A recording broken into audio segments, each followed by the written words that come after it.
What is up, guys? It's your boy Gamers Goon here today to do the Monday Night Raw After Mania review. It's going to be the last Raw review on the channel for a little while at least. Definitely going to stick with the prediction videos and all of that, but the Mania week is coming to an end, unfortunately. So I'm going to get off this schedule of the upload every day, but thank you guys for supporting me during this WrestleMania weekend and week, and make sure you guys, if you haven't already, go see everything I put up this past week regarding WrestleMania. I would like to start this Raw review off with saying a couple things. WrestleMania, it was a very good show. It had us all at the peak of our emotions. We all really loved what happened at WrestleMania. I went into Monday Night Raw with the idea that, hey, things are going to change now. We have Rollins on Raw. It means he's going to be a fighting champion. We have Kofi. We have Becky now. We have Balor. I had this idea of maybe we're turning the page. Maybe we're finally going to start having some good Raws and good SmackDowns. SmackDown's been okay, but I was hoping that we'd really turn the page and start seeing the next level. Was I mistaken? The show opened off on not a bad note, really. At first, I thought this was a horrible idea, but Seth Rollins comes out, he celebrates his victory. I figured we were going to start with Becky, but I'm not going to complain that Seth started the show. Seth comes out, obviously, the "You Deserve It" chants, and he basically says, I had to do what I had to do. I'm sorry that I had to pull out a cheap tactic to beat Lesnar. Out comes Kofi. They both deserve it chants. We deserve it chants. The whole whatnot. During this, the New Day, they're back there hyping up Kofi as well.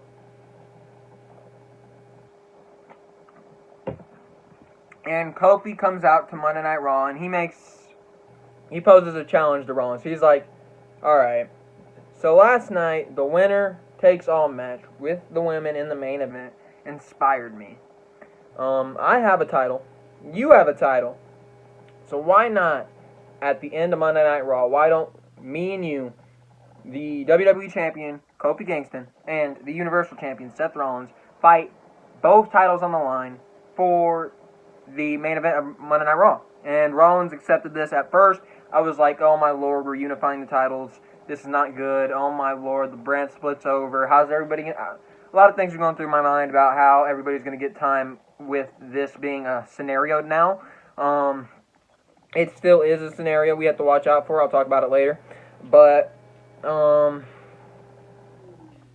we get the impromptu match challenge for later on in the evening. It sets up a nice story for the show.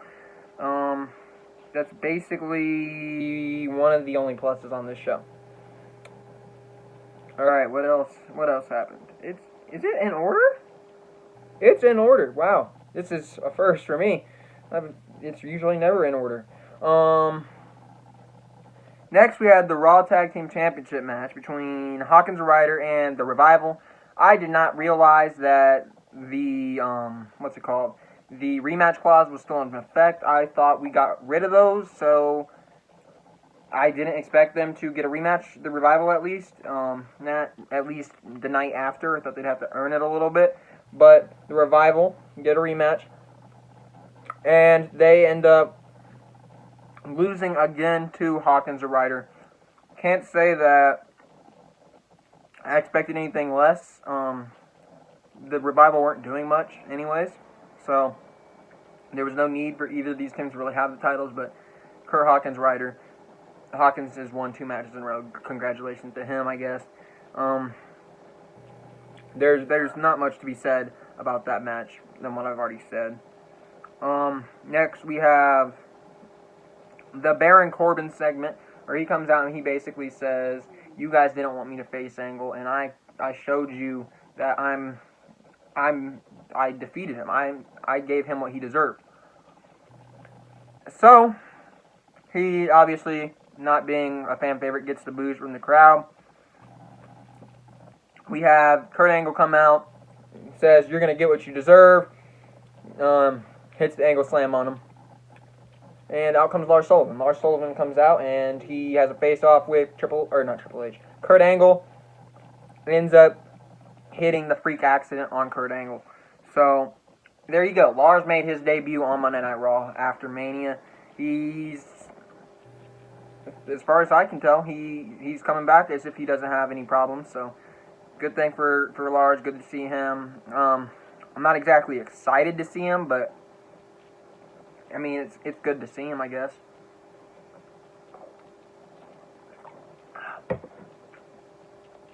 Excuse me. Next we had a match I did not like. We had the in-ring return of Alexa Bliss, and she was facing Bayley. She opened out a challenge for both of them, Bayley and Sasha. I do not know what's going on with Sasha right now. Her Twitter is very worrisome. Talking about, "I want that magic again." Posted a thing on Instagram about, "You've been a great friend," and it was a picture of Bayley. I don't know what she's thinking, but she might be heading out sooner rather than later. Alexa Bliss did get the pinfall on Bayley. Very short fashion. Did not like this whatsoever. Bliss, I would assume, should have some ring rust, so we should book it as if she had some ring rust. But she beats Bayley. Think that's the wrong decision. Did not like that. And we had another women's segment right afterwards. We had Becky Lynch come out. Now, this has an A+ on here, and I gotta say it's probably one of the... For the simple fact that the promo was on there, it's a good segment. The second part of the segment wasn't good. Lynch comes in the ring, looks super happy. Becky Two Belts is there, gets the chance.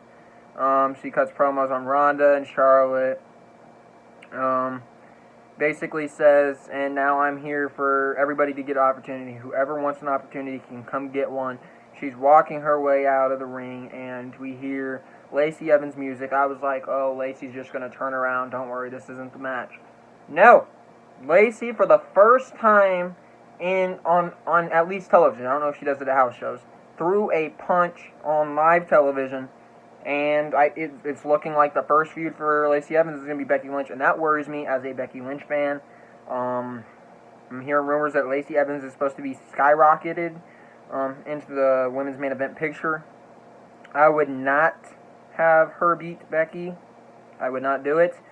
Other than that, I can't say that I'm too excited about them two facing off. I would like to see Becky facing somebody along the lines of a Sasha Banks, an Ember Moon, an Asuka, a Bayley, one of the higher work rate women in either brand. I don't really want her to face Lacey Evans at this point. Maybe later on, but Lacey Evans just is not going to be the one. What has she done to get this up? I mean, she hasn't got the opportunity yet, but you can tell this is where they're wanting to go. I don't think she's definitely not the one that deserves this if she does get it. So we gotta hold on. Maybe we can wait until SummerSlam if you want. Just use that for the video package. But either way, I do not think Becky Lynch should drop the title to Lacey Evans anytime soon or anytime in the future. If she's gonna drop it, she has to drop it to somebody that is really, really talented, like a Sasha, an Ember, an Asuka, even a Charlotte, maybe. Ronda whenever she returns. But next we had Ricochet and Aleister Black versus Bobby Roode and Chad Gable. Ricochet and Black won. What do you want me to say? Glorious Alpha is not even a thing, really. Ricochet and Black are really kind of on the up in the WWE. I can kind of tell that they want to go with them as going to be one of their top tag teams because they're kind of refusing to put them on their own.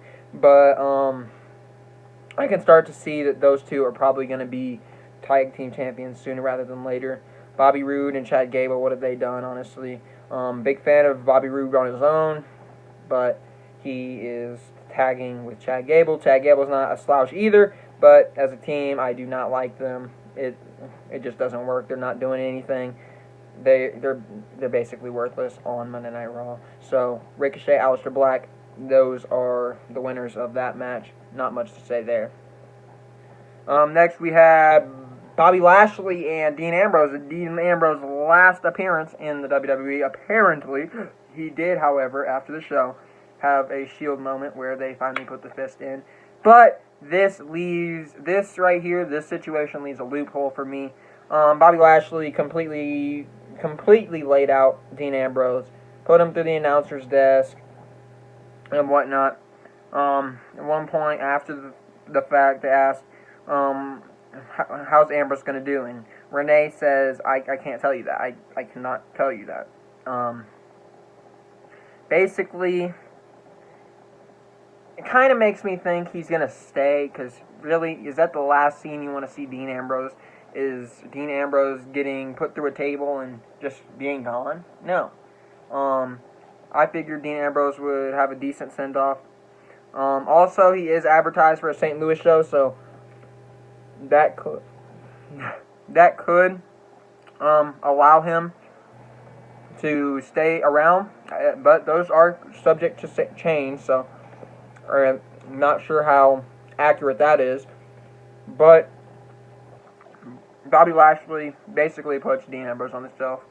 Dean Ambrose, as of right now, is done with WWE. Next, we had Sami Zayn's return.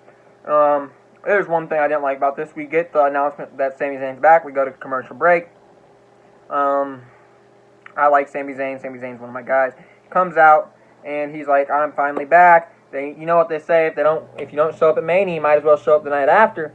Sami Zayn makes his return. He asks somebody to come out from the back. Nobody was coming out. And then, out of nowhere, here comes Finn. And I was like, really? This is going to be good. This right here is going to be a good match. Finn makes it a Intercontinental Championship match. And I'm figuring this could be a really good match. Kind of was a good match, but obviously it's going to get degraded with commercials since it is on a Monday Night Raw. And Sami Zayn lost. Sami Zayn, after the fact, said, you know what, I missed this, but you guys are toxic. You guys, nobody likes me, or what. He's basically degrading the fans. What else do you want me to say? Sami Zayn's heel. Glad to see him back. Sami Zayn, welcome back. Next we had something that I was actually happy for. A lot of people were like, no, keep her far away from Becky. No, I want this to happen.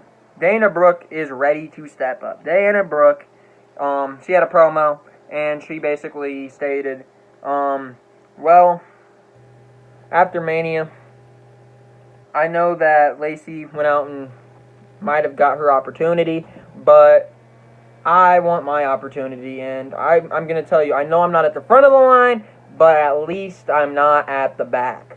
I don't know who is at the back. Hopefully it is Lacey, or Charlotte, or Ronda, or whoever, any legitimate threat. Lacey's not a legitimate threat, but we all know Vince wants Lacey. But Dana Brooke, feel free to be at the front of the line. Feel free. That's another month on to Becky's title run, and I'm not going to complain if that is the case. The Undertaker returns against Elias.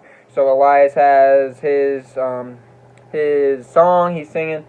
He's getting mad at Cena. Next time, if anybody interrupts me, they're gonna be a dead man. Out comes Undertaker. Obviously, Undertaker hits him with the choke slam. We didn't get him at Mania, but we did get Undertaker on Mania week. So the fans over in New York, y'all can't be complaining that you didn't get an Undertaker appearance. You got your Undertaker appearance. There you go. There you go. And then we had a winner-take-all match. Kofi won by disqualification. This is a match I thought Kofi was going to lose. I forgot that disqualification was a thing, sort of, for at least part of this match. And then we had the Bar come in to disqualify the match. After that, it makes a match between Seth, Kofi, and the Bar, and those two teams. Seth and Kofi and the Bar. Seth and Kofi won by pinfall. Seth, at the end of it, says, you know what, I think that we, as a team, we were going to do fine or whatever. But he also says, we have some unfinished business. Me and you, we will do this again at a later date. So that does mean we will probably get a title unification sometime here in the future.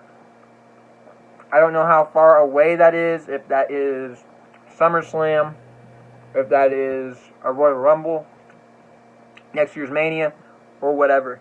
But that does allow for that opportunity to be present in the future. Thank you guys for watching. Your boy Gamers Goon. Make sure you guys go follow the Twitter at GamersGoonYT, the Instagram at TheGamersGoonYT. Make sure you guys like and subscribe over here. Make sure you guys watch the other videos. And make sure you guys comment. And thank you guys for rocking with me this Mania weekend. It's been your boy Gamers Goon. I'm out.